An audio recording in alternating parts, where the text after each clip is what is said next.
I think it's actually just really amazingly brilliant, and but that's my personal opinion of it. And I wanted to use it as an example of 21st century art, because I think like if the year 2250 or something, and we're looking back on the early 21st century art, we might see the geostationary banana over Texas as an example of what we've been doing here in the early 21st century in terms of creative pursuits. So, so here's the. Let's see, what does Texas look like? Wait, Texas is like goes over here, right? Okay, so there's a banana.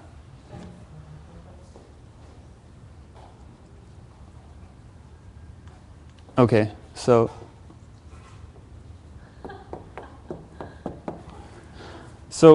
how do we get from here to here?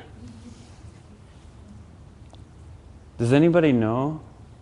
Does anybody have any clues as to how that happened?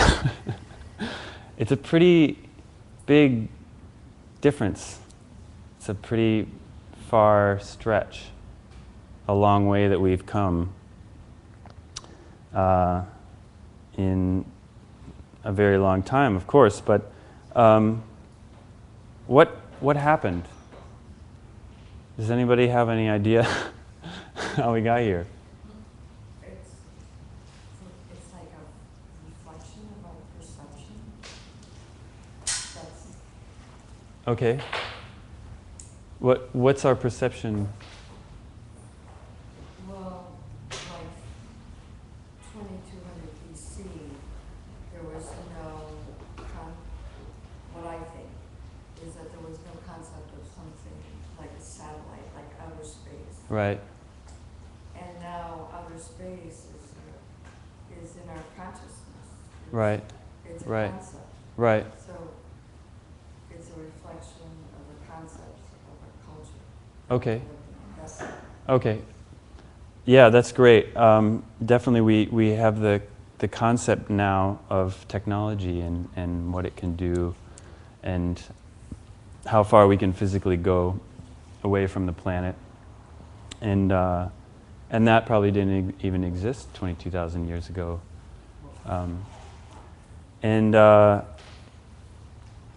but I want to use this as an example of what has happened to art in general in postmodern or modern times. There's basically been a secularization of art. And art has been taken out of the context of spiritual practice, and it's been placed up on a pedestal. So we can't reach it, we can't touch it. What's that? Exactly.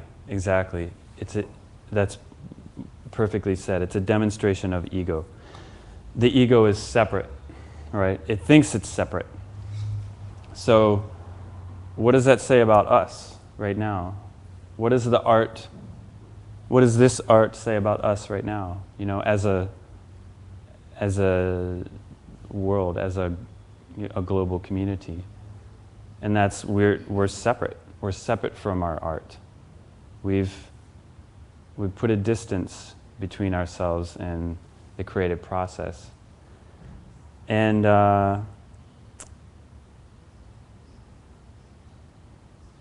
the other thing I wanted to say is our definition of art has also been narrowed.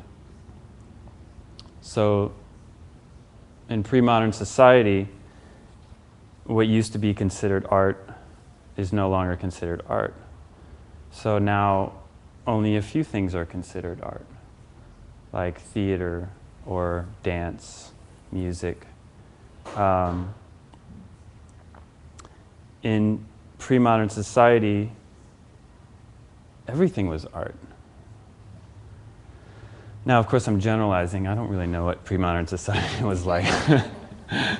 That's what they tell me anyway. But wouldn't it be nice if we could go back to that place where you could practice the art of raising a family, or the art of motorcycle maintenance, or the art of getting out of bed in the morning, or the art of driving an ice cream truck. Anything could be an art. So allegedly, that's how it was in our pre-modern society. If you look at basically any ancient art, you'll see that it was connected to the spiritual process, or the spiritual life, basically, the religious life. And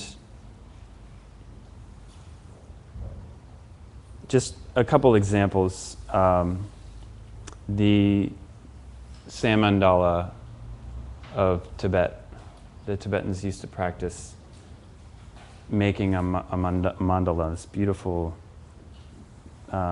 colorful sand, two-dimensional thing. It was like about this big, a big square. And they would all sit around and they had their little things of colored sand, and they just like tap on it in like one or two specks of sand at a time. And they'd create this, over the course of a few days, they would create this great, beautiful mandala. And then, of course, they'd throw it into the ocean. So, and I studied Zen calligraphy for a while. I think it's a good example of an art that's made it this far in our modern times, that has made it and stayed in the spiritual tradition that it was in. Although, you go to most like Zen centers across the U.S. and you don't find calligraphy or any of the other Zen arts. You find a lot of sitting, but you don't find a lot of, you don't find the archery so much. You don't find they used to do the swords, the swordsmanship, and the calligraphy, and that was all part of the spiritual practice. But you don't really find that these days, because we've taken it out, and we've made museums that hold these great calligraphies in them, and we go to the museum to see them. We don't go to the Zen center to see them. So, in a way, like you could say, art has become a graceful form of recreation to many of us, and it's become a way to boost our egos. It's become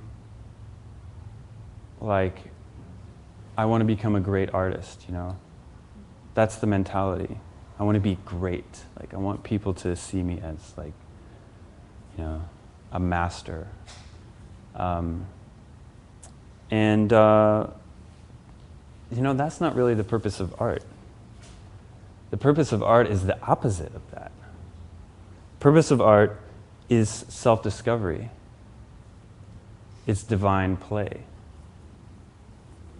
It's about getting into the mud and getting our hands dirty. It's not about putting things up on pedestals or up in outer space.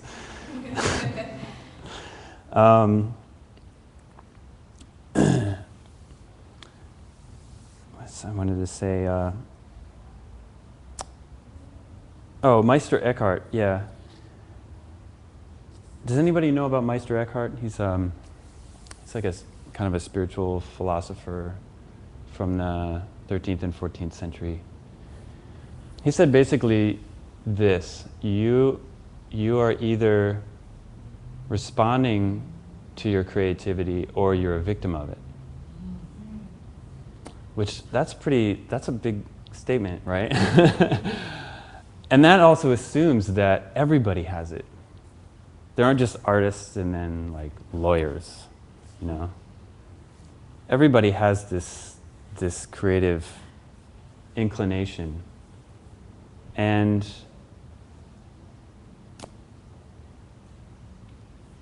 what else did he say? He said basically that we're responsible for this creative impulse that we have. And if we don't respond to it, you know, then, you know, depression follows, basically, because we're not sharing the light, you know. So now the purpose of the spiritual life is what? Does anybody have like a good, like, one line? Be happy. Right, okay, that's good. That's about it. It's to wake us up to reality. And so what is the difference between the spiritual life and the creative life? Is there any difference between the two? I just want to hear what you guys think. So if you have an answer, if not, that's fine.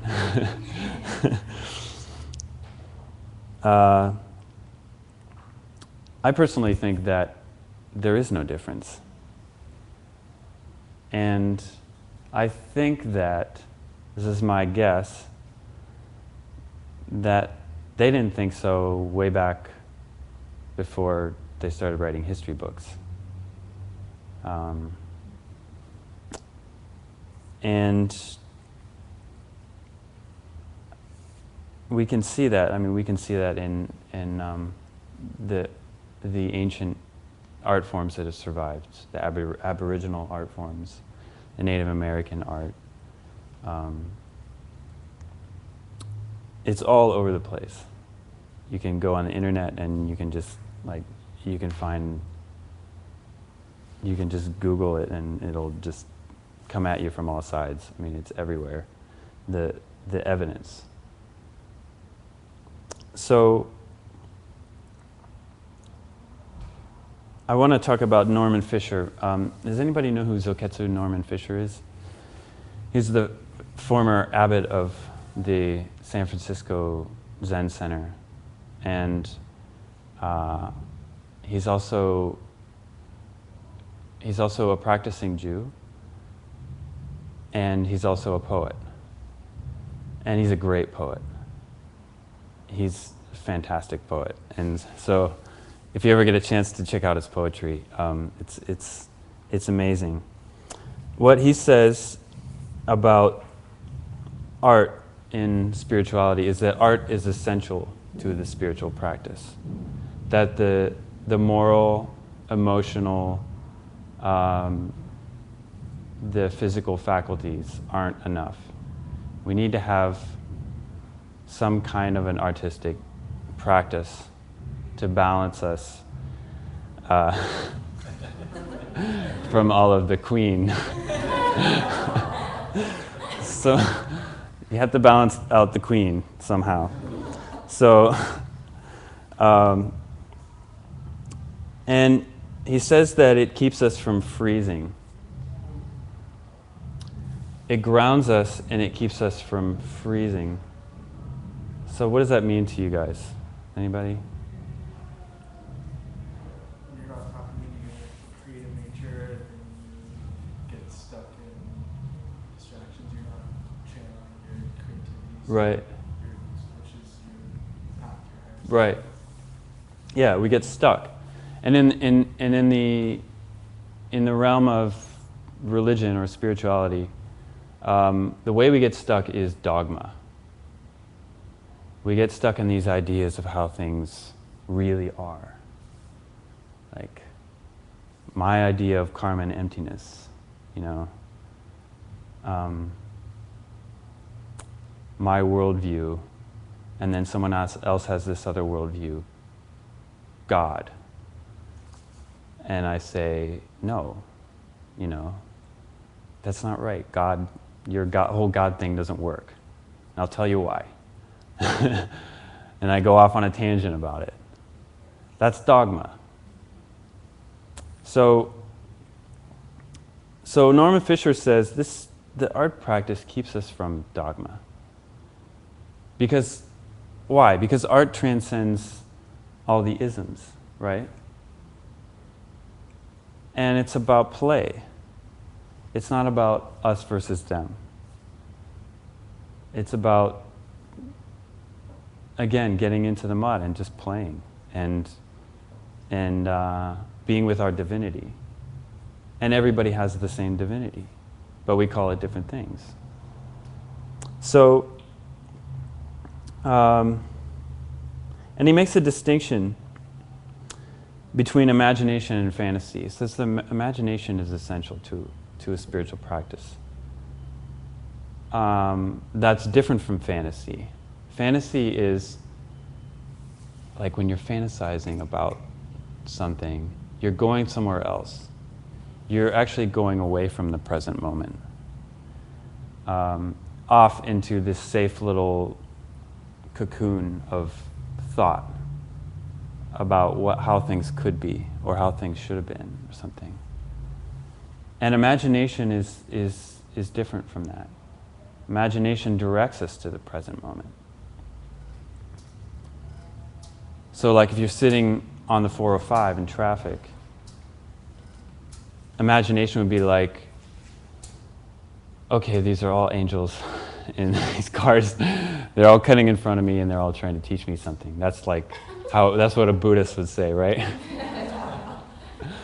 That's using your imagination to deal with the present moment. You're going toward the present moment and you're not trying to escape it. So I want to talk about methods.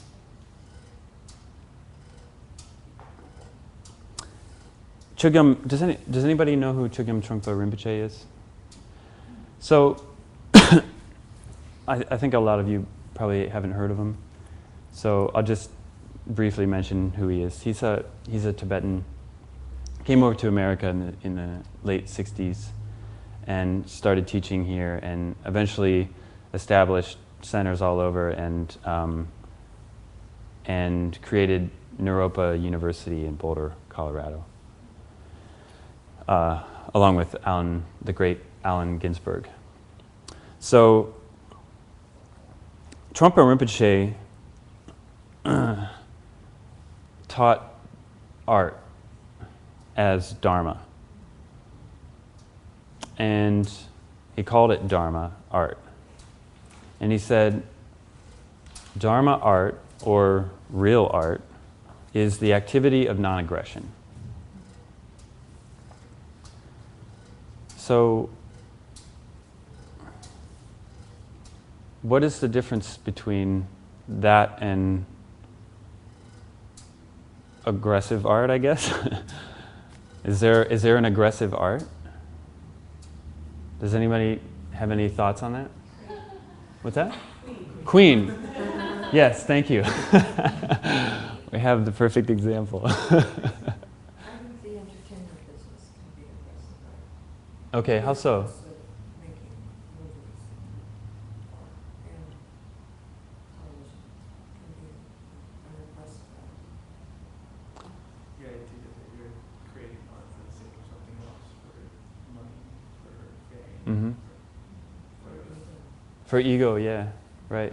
Huge ego. Right, yeah. Yes, very huge ego. The ever-expanding ego. Yeah, we're trying to get something. We're trying to maneuver the world with art, with our art. We're trying to get something back from it. It's not a gift, right? That your art doesn't have a value Right. in and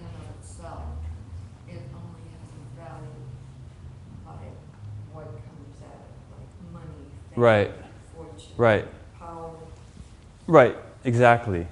Very well said. So It's like it comes down to identity, Yeah. right? Punk rock, for example, or hip hop, or these things where it's aggressive because I have something to say, because I want feedback to tell me who I am. yeah, exactly. Exactly. We want people to like us. Maybe that's what it boils down to. And then we want them to give us things. Maybe that's really it, you know?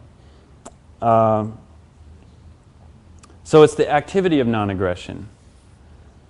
Now, aggression in Buddhism is like, my teacher's teacher always said, he always talked about roboclaws.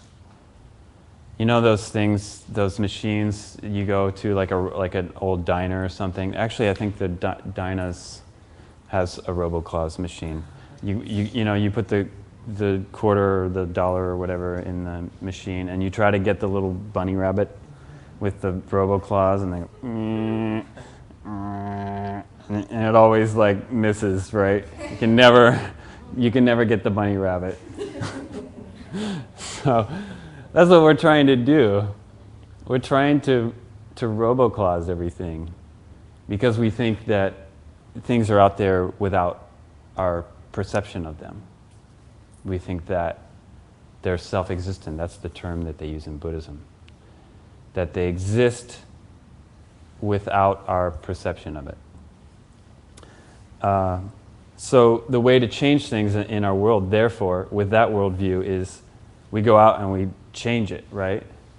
We have to, if we want to maneuver something, we go out and try to do it with our physical bodies and our words, and then we usually end up messing things up.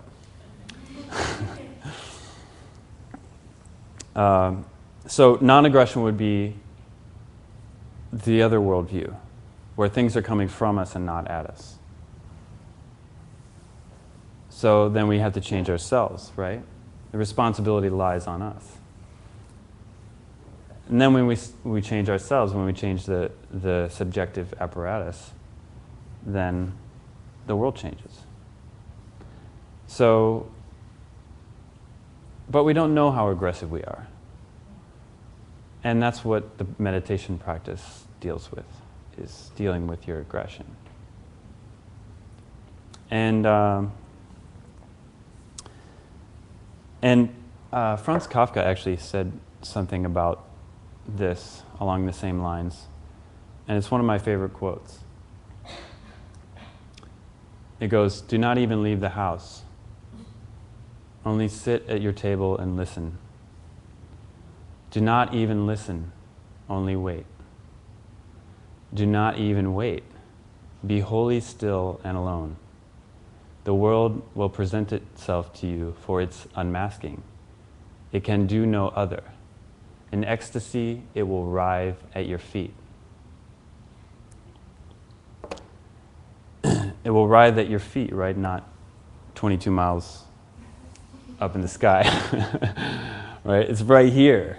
It's all right here. So it's the practice of stillness. What Kafka is saying is the same thing that Trungpa Rinpoche is saying. Is that when we become still, the world comes up.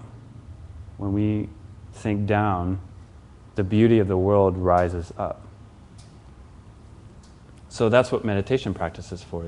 And Trungpa Rinpoche said, you can't really have an art practice without a sitting practice. And maybe you can, but I think he's right. I've practiced the visual arts for 20-some years, almost 30 years. And I think he's right. That's my personal opinion. So what Kafka is saying basically, and what Trungpa Rinpoche is saying, is that when we stop changing the world, we begin to see that the world no longer needs changing. So when the world no longer needs changing, what does that mean? Where are we then? Huh? Paradise, right. Exactly. Not separate. Right. We're not separate anymore. It's union with God. It's enlightenment. It's having tea with Allah. It's however you want to put it. The beauty is already there, so we just have to recognize it.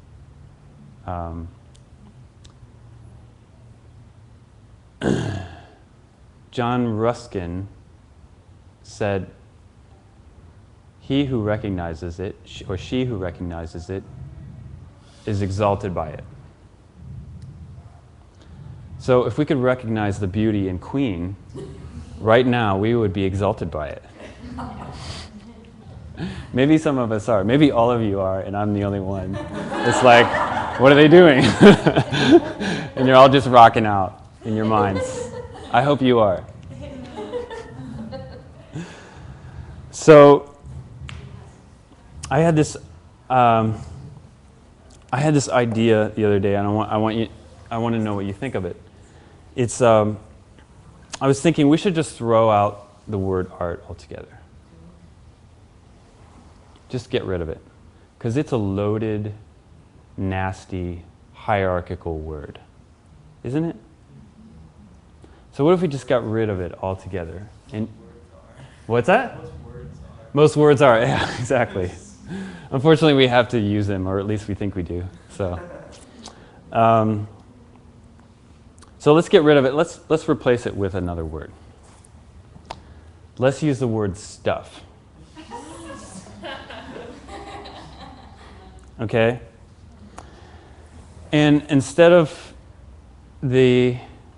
so let's say the next time you go to like an art museum or an opera or something, and your friend calls you up on your cell phone, because that's what we do, right? We call each other up and we go like, "Hey, what are you doing?" You know, and you go, "I'm just going to go look at some stuff in a building." That's it. There's no hierarchy. And who's to say that it's art anyway? Are you going to take their word for it? It's really just stuff, isn't it? And there's no disappointment in that, right? If you're going to go look at stuff and you see stuff, then you came out of the museum and you're like, I saw some stuff. It was all right. It was stuff. I saw some stuff. So, and then you could go for a walk in the woods, and someone call you up in the middle of the woods, because that's what we can do now. We can call each other in the middle of the woods, and you tell them that you're looking at art. How would that change your perception of going to walk in the woods? Or like if you went bowling or something. How would that change your experience of going bowling? So the other word that I wanted to change is this idea of creativity, or the creative process. So we all have our ideas about what that is, but let's just chuck it for now. And let's use the words ritual space. Ritual, because it's the place where we keep going back to over and over again, right?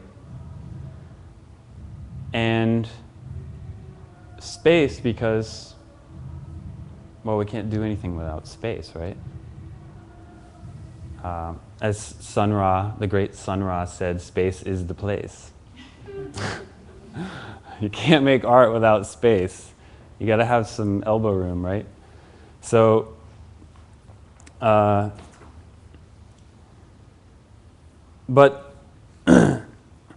I was thinking, like, yeah, this idea of ritual space. And I have a couple of examples of some artists who are really good at creating ritual space. One of them is, I was in New York recently, and a friend of mine there went on this thing, she went to the beach basically, and with this performance art group, and they're called Improv Everywhere, and they're really cool. And you've seen them before? Yeah. Okay. Oh, okay. Yeah, they're all over YouTube, so if you want, you go and check them out. It's called Improv Everywhere. They went to the beach, a group of, like, a lot of people, and dressed up in tuxedos and, like, you know, formal gowns and like they were going to a wedding. And they went to the beach in Coney Island and jumped in the ocean with everybody there. Like, there were tons of people there. And what happened was it woke people up.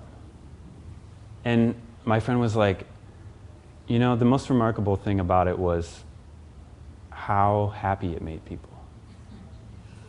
They were just like, what are you doing? Oh my God.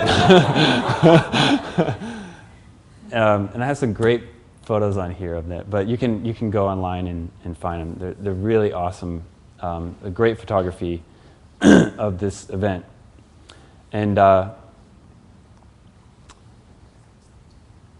and I was thinking, wow, that's creating ritual space, like in public, right? And you're and sharing it with people.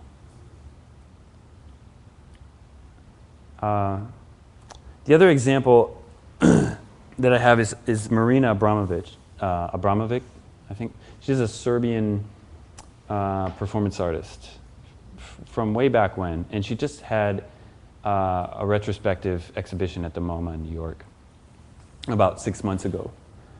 And I don't know if you guys have seen her work, but it's pretty amazing. And when she was in New York, there was like this big open room in the middle of the MoMA on the second floor, and she's just sitting there staring at someone and sitting in a chair, and you can go and wait and sit in the chair and stare with her if you want. And so for like 7 days straight, from like maybe 10 a.m. to whenever the museum closed, she just sat there motionless. And people would get up and they would go and sit in the chair. And, you know, I was there for like 2 hours, and the same woman was sitting in the chair with her. And because I really wanted to go and you know, like stare into her eyes, but it didn't work out that way. But she was creating ritual space right in the middle of the MoMA. People were paying attention to this event, which was just two people sitting in chairs staring at each other. And I think that her stuff is all over the internet too. So please go and check her out, because if you're interested in performance art, like, she is self-described as the grandmother of performance art. So, so now what's the difference? Oh, do you have a question? Have you ever heard or seen Synecdoche, New York? Who's that? Synecdoche, New York. It's a movie? Have you, do you know Charlie Kaufman? Oh yeah. You know, I heard about that movie. I wanted to see it, but I heard it was really depressing. It's really intense. Yeah. But it's art it's paradoxical. Okay, I'll check it out. Cool. Thank you.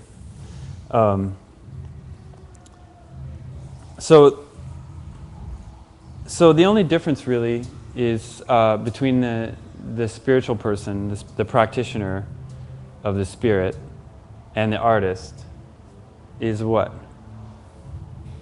They all go into this ritual space, right? We're all going. The meditator, when they meditate, they go into ritual space, right? You check your ego at the door, and you sit down and you go into a state of meditation, and you're, in a sense, you could say you're exploring your divinity. You're discovering who you really are. Aside from what you call yourself, all the labels and stories that you have made up for yourself. So a spiritual person goes into the ritual space and they find themselves in awe. They rapture in it. My teacher says, he uses this word stupefied, which I think is really great. We go there and we're just we're stupefied by how amazing our world could be. And so I think that in a nutshell is what the spiritual person does. They go there and they dwell in this ritual space. And then they come back and they talk about it, right? That's what preachers do, that's what Dharma lamas do. And the artist does the same thing, right? The quote-unquote artist. They go to the ritual space and they're like, wow, this is really amazing. And they make something out of that space.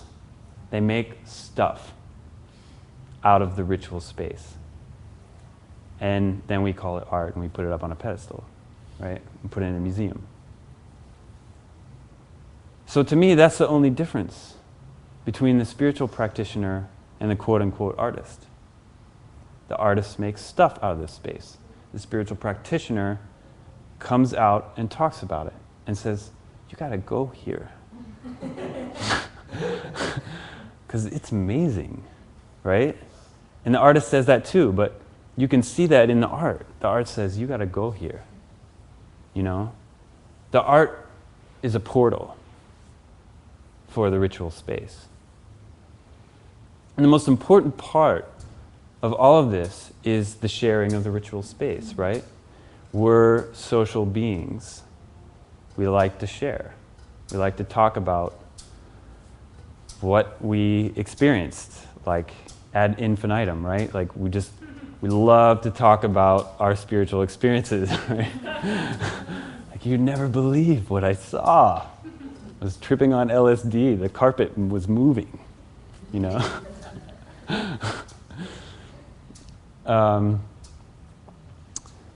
So that's the most important part, is making the space available to everybody, not hoarding it. Because when we hoard the space, you know, like you've heard of artists that have killed themselves, right? I think that really that's what happened. They hoarded their ritual space. Or they believed the stories that people told them that they were better than other people. And they didn't spread the wealth. So how do we get to the ritual space? What is the key? And I think for a quote-unquote artist, the medium is the key. The medium provides the discipline for us. We don't really have to work. Like discipline, when we think of discipline, right, it usually has this connotation of like we're trying to work really hard at something. But with the medium, we just keep going back to the medium over and over again.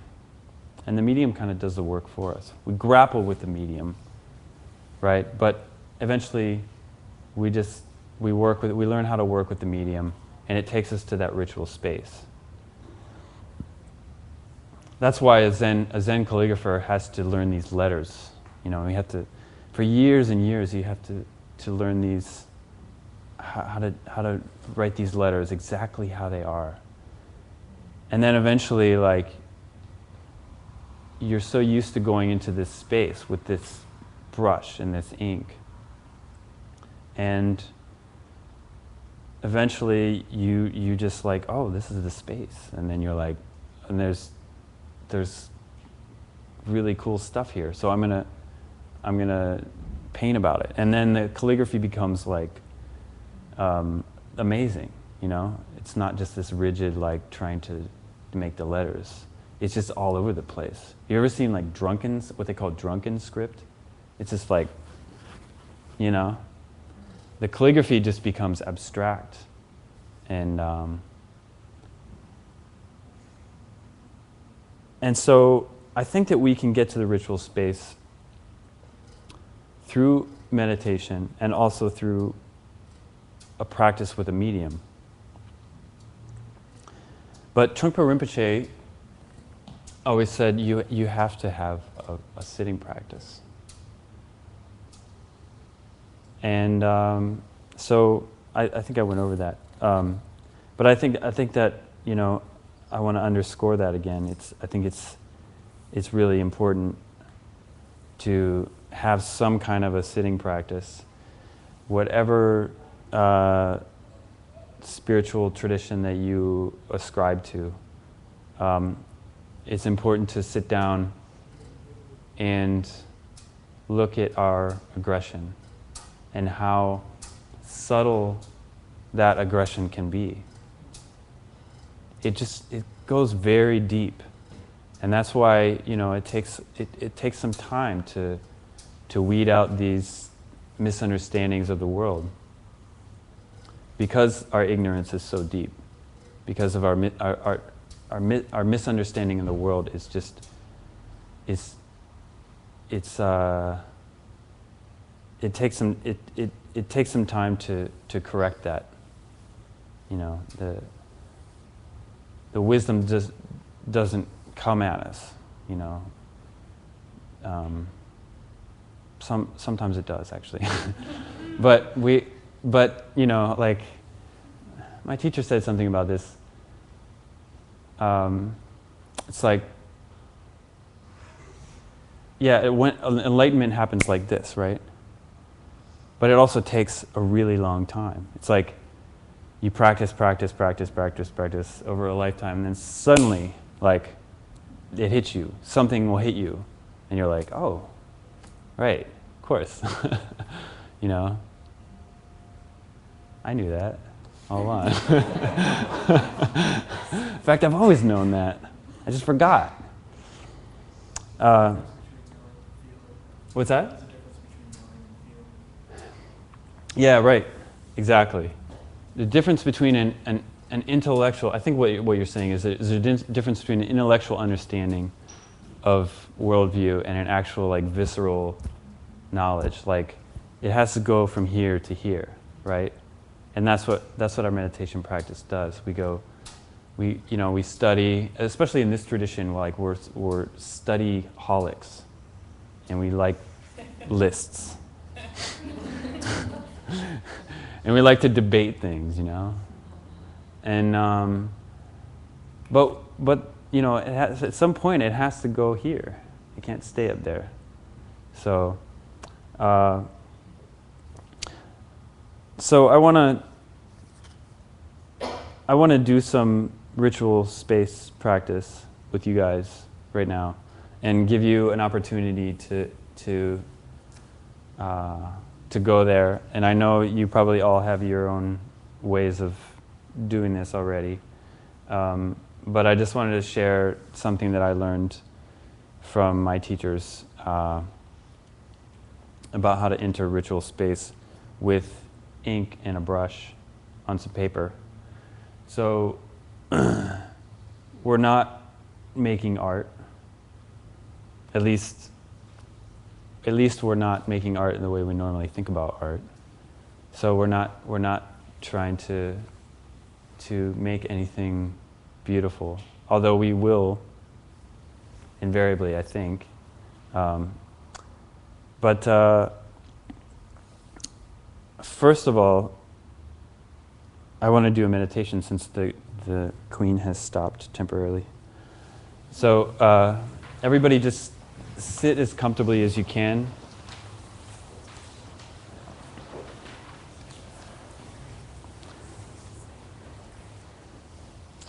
Any way that you need to sit that you can be comfortable with your back straight is really great. And just take a couple of really deep breaths and try to breathe out as far as you can breathe out.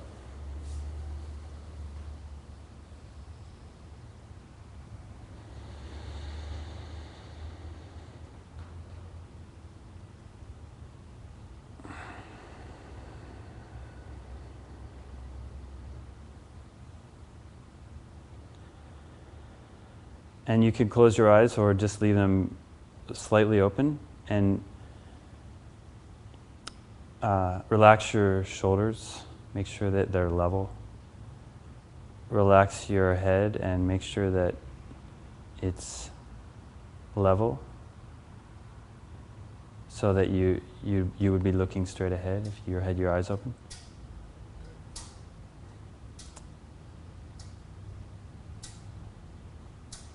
And put your tongue on the roof of your mouth behind your front teeth. This will help you to keep from swallowing.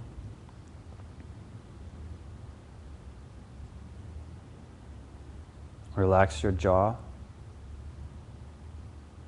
Relax your cheeks and the area around your eyes and your eyes.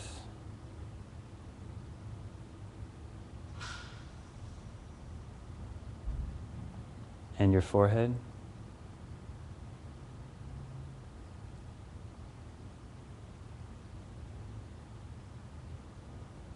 And start to notice your breath in your belly. Just notice how it rises and falls.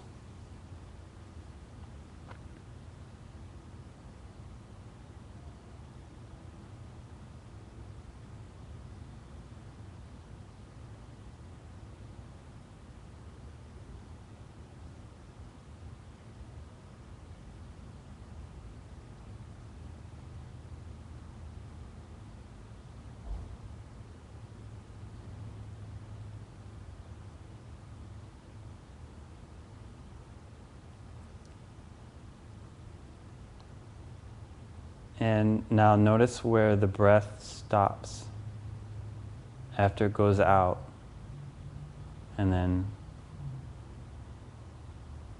then the place where you breathe in again. So after you breathe out and before you breathe in again. And don't change anything. Don't try to control the breath. Just notice that spot.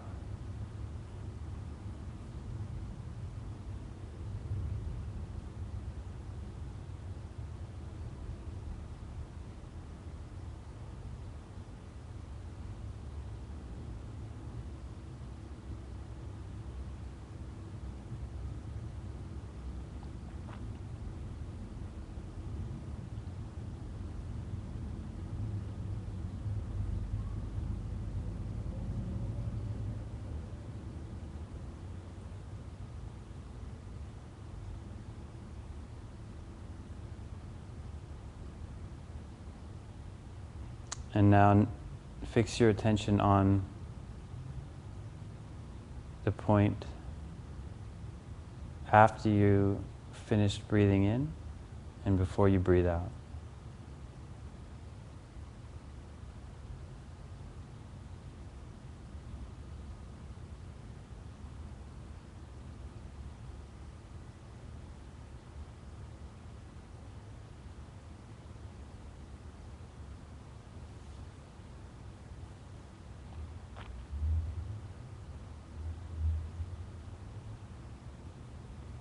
And both of them together.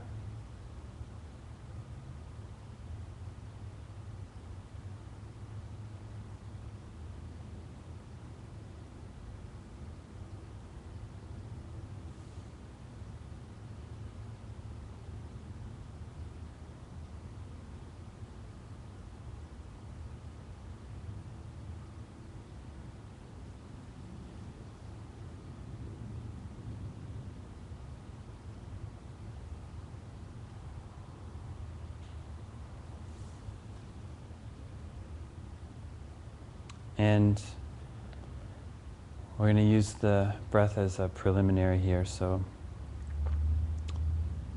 now I want you to fix your attention on a point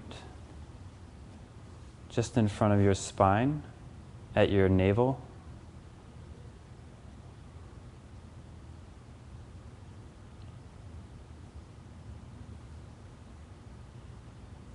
So drop the breath and go to this area.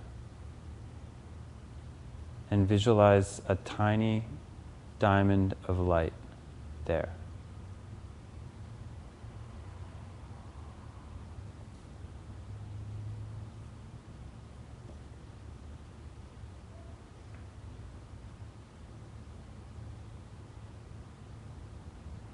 And that light starts to grow.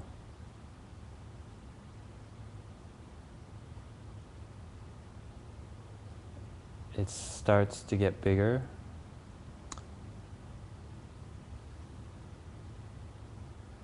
Like the size of a golf ball. It's like a tiny little sun, and it's expanding. And it gets bigger.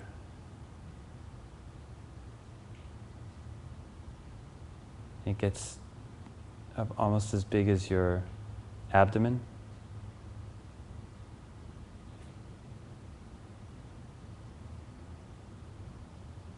And it keeps growing.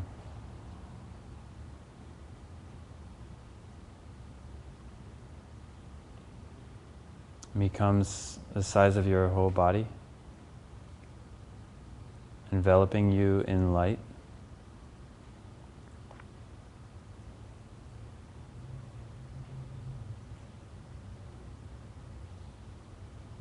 And then becomes the size of the room.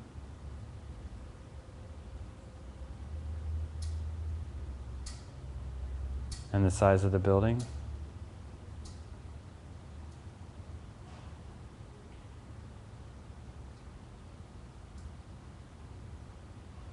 And the size of the neighborhood.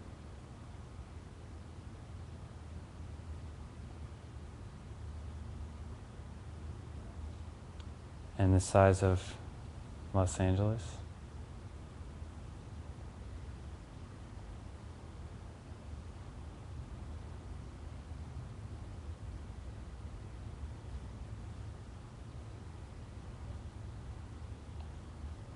And the size of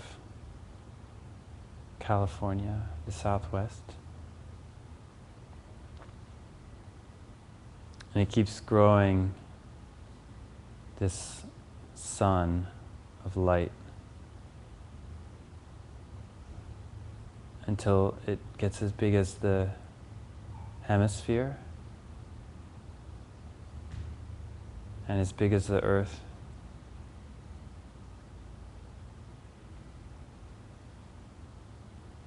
Enveloping everything in it. And it goes out into space.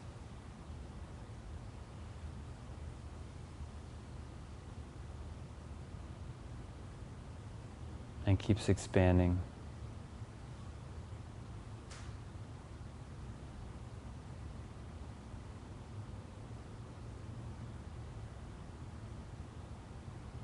And finally it reaches a point where it stops expanding. And you're just there, you're just resting in it.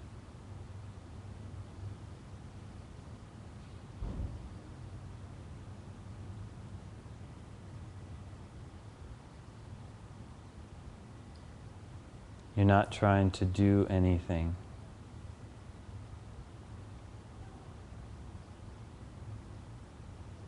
You no longer have to do anything.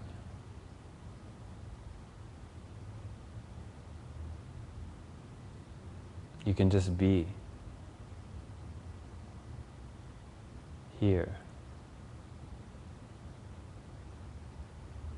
in this space and enjoy the space.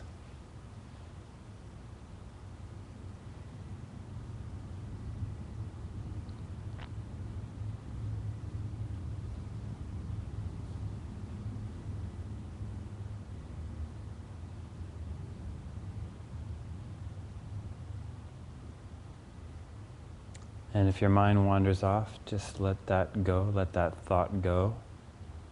And don't beat yourself up about it. And just come back to this space.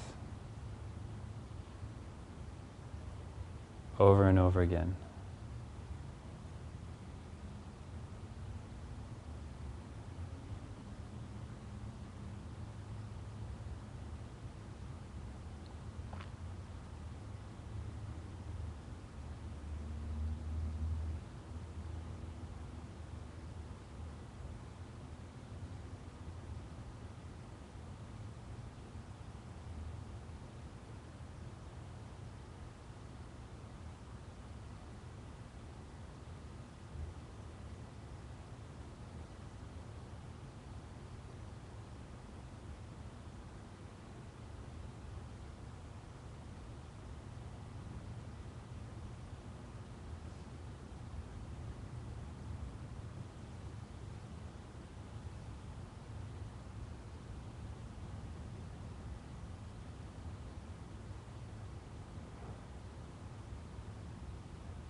And now let the ball of light, the sunlight that's coming from your navel, let it shrink down very slowly.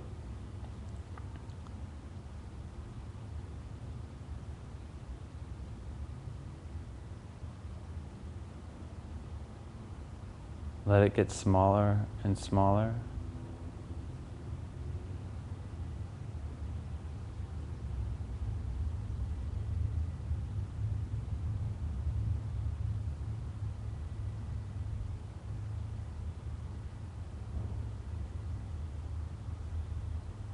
Until it gets to about the size of the earth.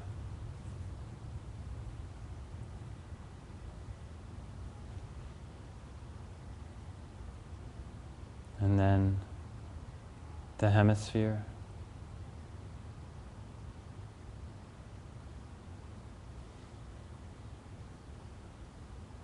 And then it shrinks down to the size of California.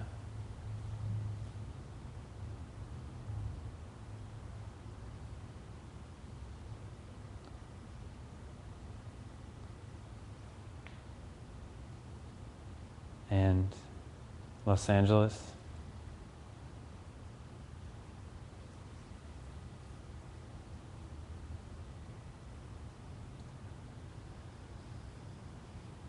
And the neighborhood.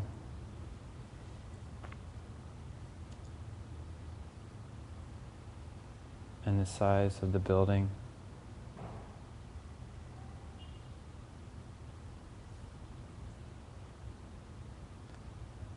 And the room.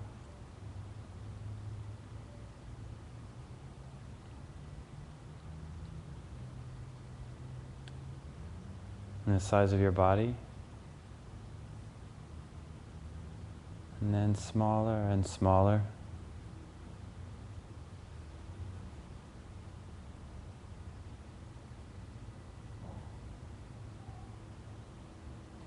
Until it diminishes back down into that tiny diamond.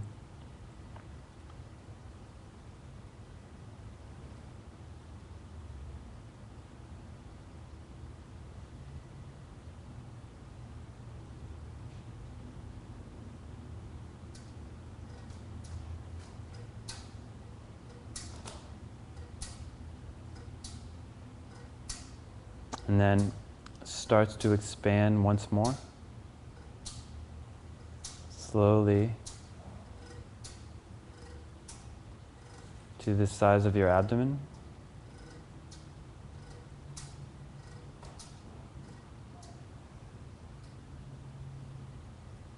and grows bigger to the size of your body until it's just beyond the size of your body.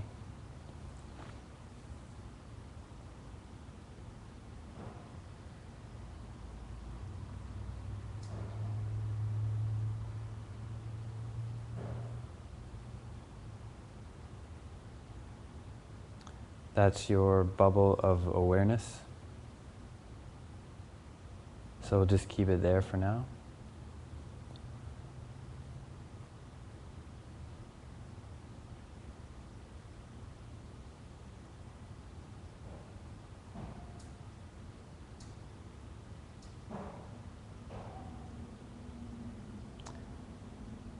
And slowly come back into the room. You can wiggle your fingers and toes a little bit, and then slowly open your eyes.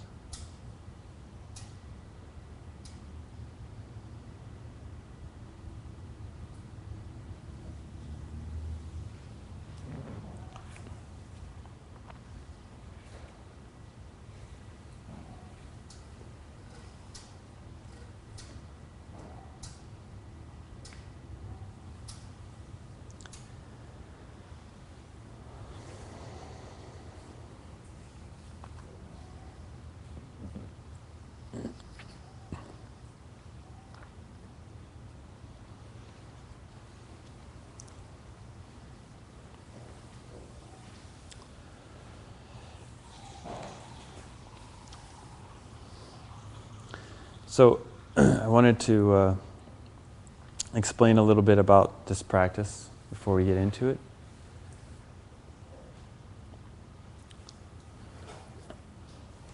So this is basically a meditation practice with brush and ink. And I did this for a long time, and I think it's really helpful. Not only, I mean, if you're a calligrapher, it's very helpful, but I mean, I think it's helpful to anyone who wants to pursue it. But it's very good at a couple of different, for working a couple of different things, and that's one-pointedness, and then one of them is a compassion practice too. So the first thing that we're going to do is get up and stretch. Yeah. And then maybe in like 60 seconds, 2 minutes, then we'll sit back down in 2 minutes.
Okay, so let's try to make our way back to the cushion.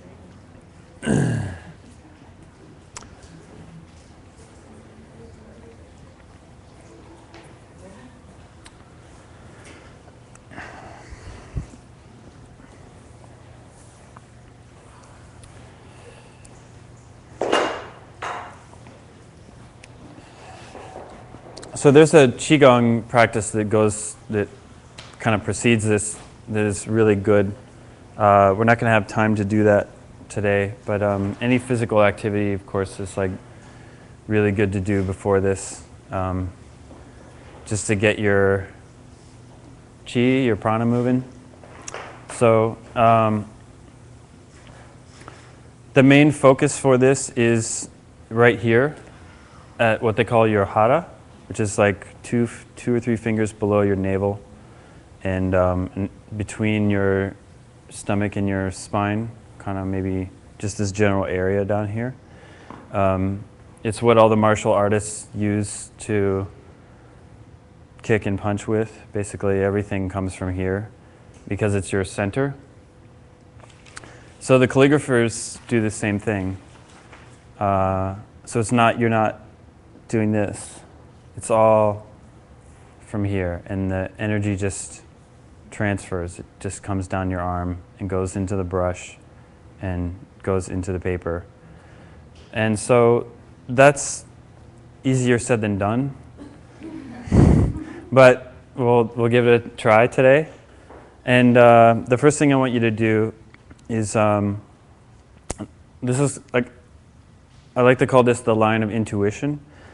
So what we're going to do is pick a side of the page at the top of the paper, and we're only going to have, I think we're only going to be able to have 3 sheets per person.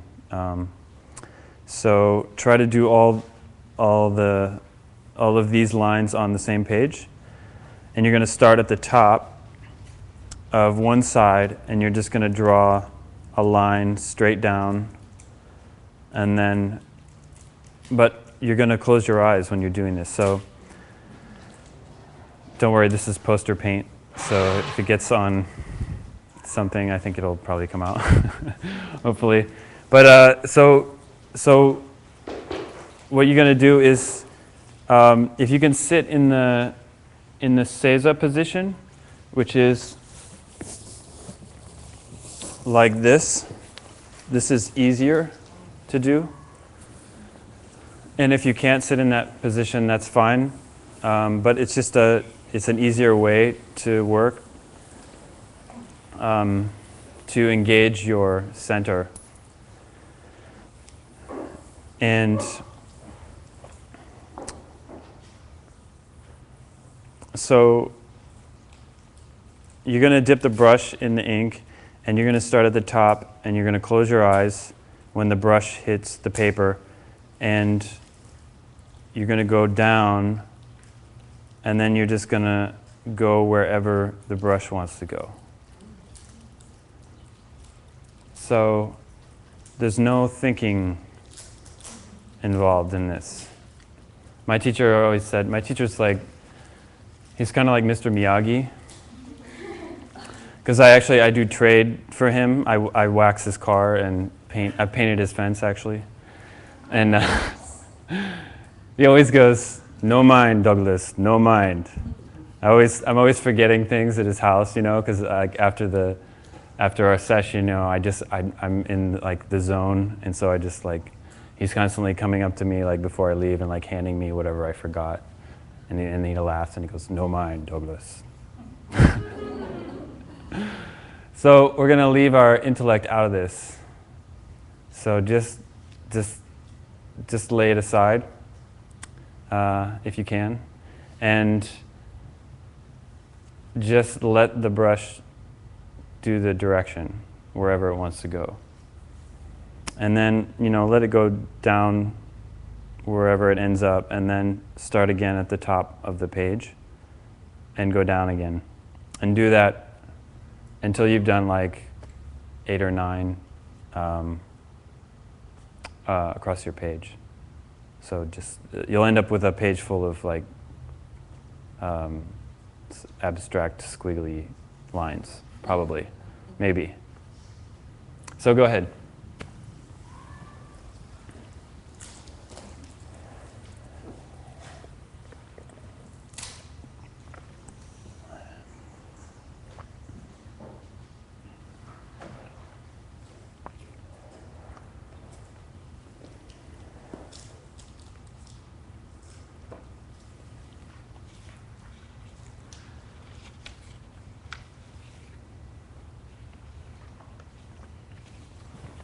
This one. Do you want me to rip some more off? Okay.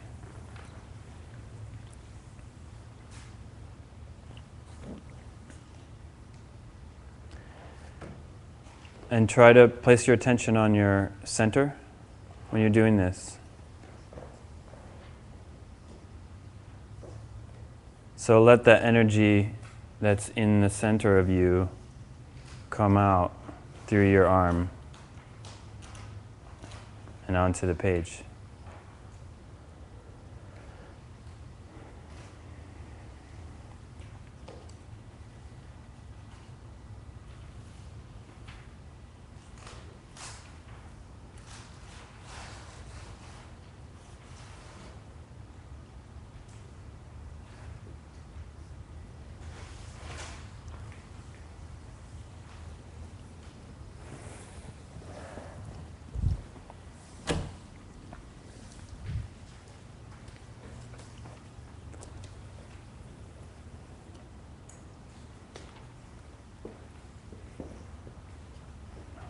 Do you need more?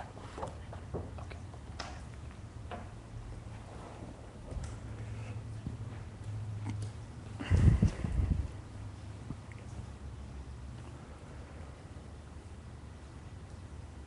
And don't try to do anything while you're doing this. Just let it happen.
And one thing you can do that's helpful is breathe out very slowly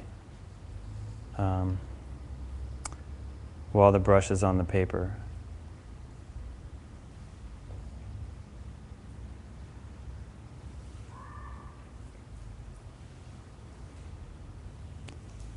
So you can take a deep breath.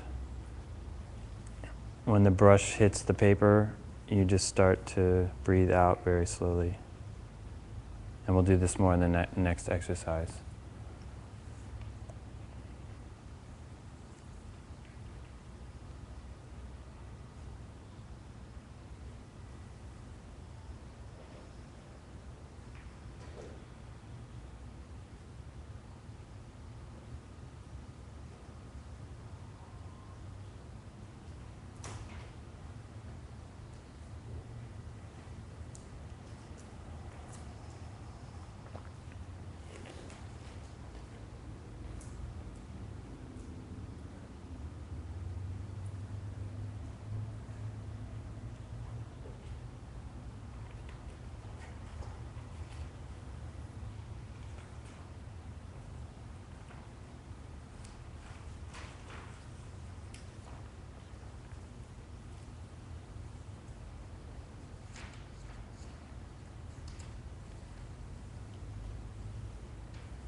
So after you're done, just kind of sit back and look at what you've done.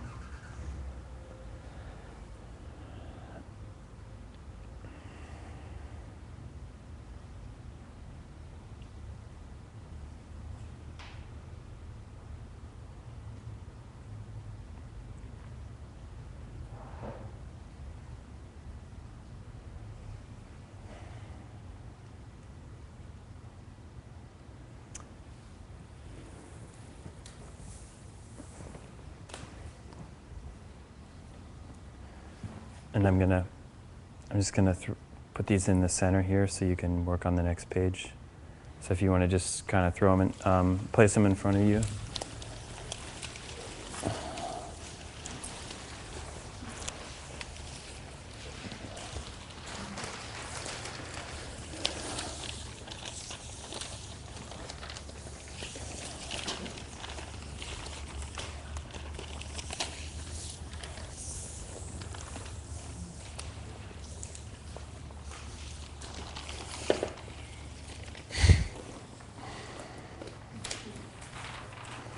Great. So the next part we're gonna do. This is the line of compassion. So same idea. You're gonna keep your eyes open, and I want you to think of someone that you really care about, someone that's you're really close to. Maybe it's your mother, or father, or a sibling or something. And picture them in a situation where they're unwell. Now, we're not trying to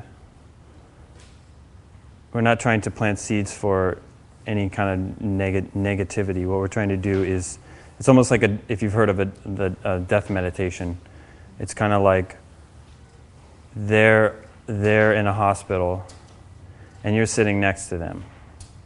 So you can picture someone, you can actually do this with someone who's already deceased, and just picture them in a hospital and they're not doing so well. And this might be the last time that you saw them. And what you want to do is you're sitting there with them and you're just telling them how much they've done for you and how grateful you are to them. So you're just appreciating them and you're telling them what they meant to you or what they mean to you. And you're drawing a line while you're doing this. So, and these are going to be straight lines going from the top of the page down. And you're going to breathe out. When the brush hits the paper, you start to breathe out, and the line is very slow. So go as slow as you can. And you're imagining, you're using your imagery to evoke a sense of gratitude toward them. So it's like you could say it's compassion or it's gratitude or it's both. And you're doing that the whole time. You're breathing out very slowly and the brush is moving down the paper. And then you get to the bottom and then you do it second line and you go across the page like that. Does anybody have any questions? Okay. All right, go ahead.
And if you run out of breath, you can just stop the brush and breathe in again, and then continue.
So when you're done, just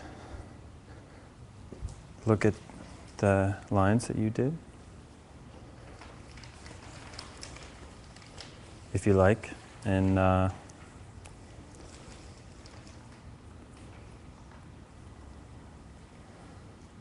see what you've done.